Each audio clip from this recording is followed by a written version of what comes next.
6 एकड़ पर मुहित रंदस international wholesale मंडी पहुंचे।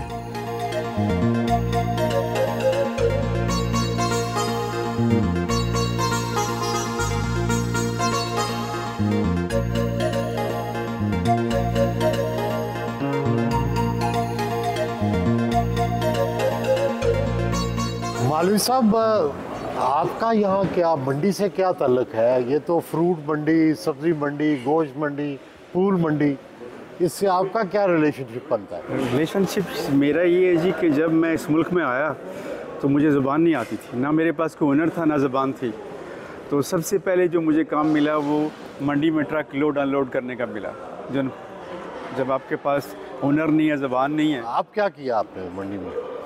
उसके बाद सर इस मंडी में मैंने आस्ता आस्ता तरक्की करके फ्रूट्स में अपनी, जिस तरह शॉप आप देख रहे हैं, होलसेल की बनाई, इसी तरह वेजिटेबल की बनाई, मीट में, फ़िश में, चीज़ में, और फिर इसके बाद आज में। आप सालाना कितना टर्नओवर है आपका? टोटल मिला के 1.5 बिलियन बन जाते हैं तकरीबन। यानी यूरो में? यूरो में। तो आपको अरबपति कह सकते हैं। यहाँ पर आपके क्या क्या बिजनेस है इस मंडी के अंदर? इस मंडी के अंदर जो लेटेस्ट मेरा सबसे बड़ा बिजनेस है वो मैंने मार्केट प्लेस बनाई है इसमें B2B के लिए। यानी business to business? Business to business. Business to business के लिए आपने एक तरीका वज़ा किया है। जी बिल्कुल। जो कंप्यूटराइज्ड है, जो ऑनलाइन है, सारा AI के ज़रिए मैनेज हो रहा है। आर्टिफिशियल इंटेलिजेंस के लिए। यानी इससे पहले अगर बाहर आता था तो वो मुख्तलिफ सेक्टर में जाके उसका बड़ा टाइम ज़ाया होता था, चीज़ें ख़रीदना, फिर वो छोटी क्वांटिटी में लेता था, वो जो है बार्गेनिंग नहीं कर सकता था। हमने सबको मिला के सारा कुछ एक कर दिया, म्यूचुअलाइज कर दिया बाइंग को। अपना बिजनेस भी तो है ना यहाँ आपका? जी जी जी। Other than digitalisation? जी जी। वो किस किस चीज़ में? ये जनाब जिस जगह आप खड़े हैं फ्रूट वेजिटेबल में है, और इसके बाद जाएंगे चीज़ सेक्टर में। कहाँ कहाँ से फ्रूट मंगवाते हैं आप? ये जनाब ज़्यादातर फ्रांस से है। उसके बाद हमारी एक फैक्ट्री है स्पेन में जो सिट्रस की सारी जो है वो प्रोसेसिंग करती है, और एक मोरक्को में है। अच्छा। और सारा जो माल है वो मोरक्को और स्पेन और फ्रांस से आ रहा है। ज़्यादा काम आपका चीज़ का है? जो बड़ा ज़्यादा फ्रूट का है? दोनों बराबर ही समझ लें। अच्छा, दोनों बराबर ही पैसे आते हैं? ज़्यादा किससे आते हैं? ज़्यादा जो है वो चीज़ के आ रहे हैं, चीज़ सेक्टर से।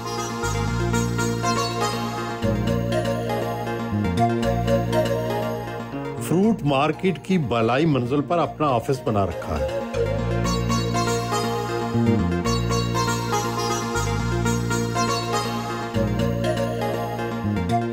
दफ्तरी अमूर निपटाए।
उनके दोस्त उन्हें किंग ऑफ चीज भी कहते हैं। उनकी चीज शॉप मंडी में सबसे बड़ी है।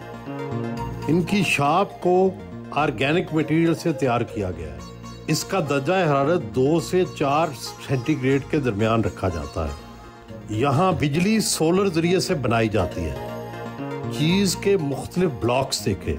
एक बड़े चीज ब्लॉक का वजन 40 किलो भी होता है।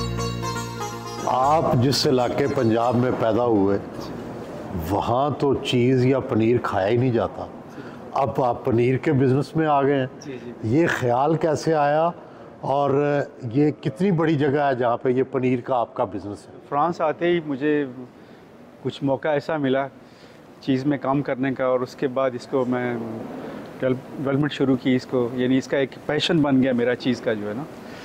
इस चीज़ की वजह से मैंने शायद ही फ्रांस का ऐसा गांव हूँ जिसमें मैं ना गया हूँ। जितने छोटे मोटे प्रोड्यूसर हैं उनसे मिला हूँ।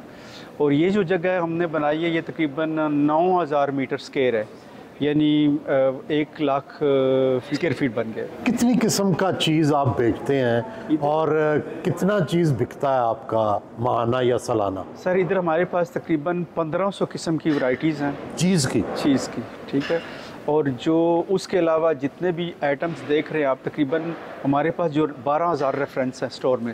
कितनी किस्म का 1500 किस्म का चीज़ है? जी 15। और सबसे महंगा चीज़ कितने का है, कितने साल पुराना है? ये हमारे पास है कोई 3 साढ़े 3 साल पुराना, जो 50 से 70 यूरो किलो के हिसाब से बिक रहा है होल सेल में। और ये कितना बड़ा बिजनेस है आपका फ्रांस में? ये जी जिस जगह आप बैठे हैं इसमें तकरीबन 250 आदमी काम कर रहा है और तकरीबन 250 मिलियन का टर्नओवर है ये। 250 मिलियन का जी यूरो? जी यूरोस में।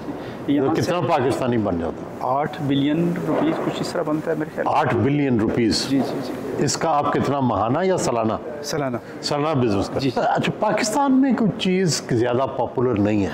जी असल में वो इसकी वजह ये है कि इसको प्रिजर्व करने के लिए अच्छा टेम्परेचर चाहिए, जो हमारे मुल्क में नहीं था। लेकिन अब जो बिजली आने से, कोल्ड रूम चिलर बनने से अब मुमकिन हो गया है, इसलिए तो हमने शुरू किया है छोटा सा तजर्बे के तौर पर। एक तो नई जगह है, नए लोग हैं मेरे लिए। गो मैं पाकिस्तानी ज़रूर हूँ, लेकिन 40-42 साल पहले मैंने मुल्क को छोड़ा है, तो ज़ाहिर है उसको समझने के लिए, फ्रेंच में कहते हैं चलने से चलना आता है, तो मैंने वो चलना शुरू किया है। और इंशाल्लाह आने वाले सालों में आप देखेंगे कि इससे भी बड़ा कारोबार होगा पाकिस्तान में इंशाल्लाह।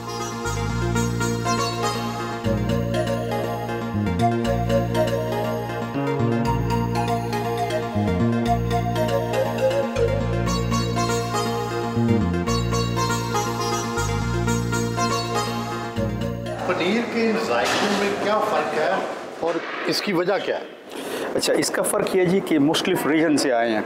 ये जूरा रीजन से आया है जो कि स्विट्ज़रलैंड के बॉर्डर पहाड़ी इलाका है वहाँ से। और ये जो कमनबेर है ये नॉर्मंडी से आया है, फ्रांस के नॉर्थ से। ठीक है जी। इसकी खसूसियत ये है कि ये जो है ये समर के दूध का बना हुआ है, जो कि इसका जायका बड़ा अच्छा होता है। क्योंकि ये फ़र्क होता है जी गर्मियों और सर्दियों के जी दूध सर्दियों में जी बिल्कुल, क्योंकि सर्दियों में जो है वो घास उनको फार्म में दी जाती है और गर्मियों में इनको बाहर छोड़ दिया जाता है पहाड़ों में। वो घास खाती हैं, उन जो फूल वगैरह खाती हैं, तो उसकी जो स्मेल होती है वो अपनी होती है दूध की, और उसका जो चीज़ बनता है वो 2 गुना महंगा होता है सर्दियों की बनिस्बत। हमारे यहाँ तो जो है ना वो दूध सारा साल एक ही जायका उसका पाकिस्तान में। ठीक है, यहाँ मुख्तलिफ है। यहाँ मुख्तलिफ है और हर रीजन का अपना जायका